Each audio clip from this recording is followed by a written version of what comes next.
Assalamualaikum warahmatullahi wabarakatuh. Today we're going to talk about an important subject related to communications. It's the signal to noise ratio. Although the math behind it is kind of complicated, but the idea itself is simple.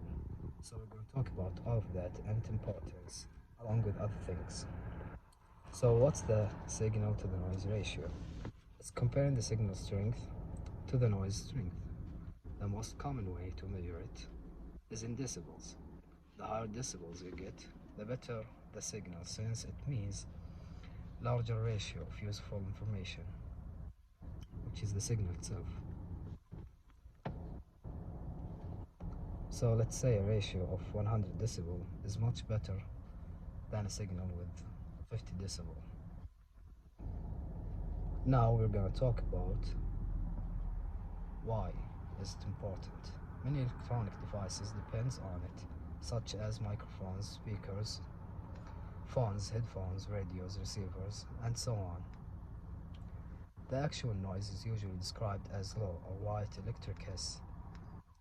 If you want to hear it, just turn on the speaker volume to maximum without playing anything. The hiss you hear is the noise we're talking about, which every company is trying to keep it to minimum. The audio quality will be good as long as it is way stronger than the floor noise. Another thing we're going to talk about is the volume. You might think that if you turn the volume up for a signal with low ratio, that the audio will be better. But no, because what you are doing is actually making the noise higher too. So what you actually need to do is to increase the source signal strength. Some devices can help you with that.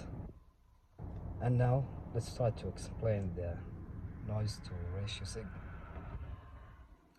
signal to noise ratio in a simple example. Consider two people are talking while a truck is passing by. If the truck engine hums at 50 decibel while the two guys are talking in 30 decibel, they will not be able to hear each other unless they raise their voices too to be higher than the engine noise of the truck.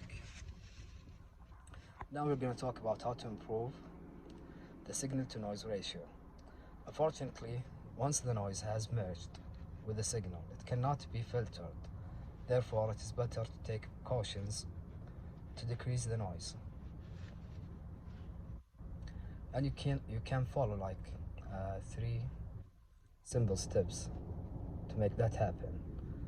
First of all is reducing the temperature of the sensors, since higher the temperature will affect the quality of the sensors, and it's gonna make like more noise.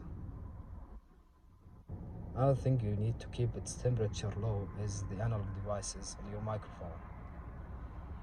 Another thing to do is using high quality equipment. Also using shield to cover the cables will help with that.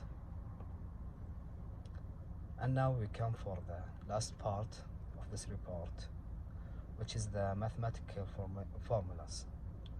So we're not going to talk about them, we're just going to mention them and list them down below in the description. We have two formulas here. The first one is the first standard deviation, or the square root method. The other one, or the other method, is the RMS, and they're both mentioned down below in the description. صلى الله وسلم على نبينا محمد.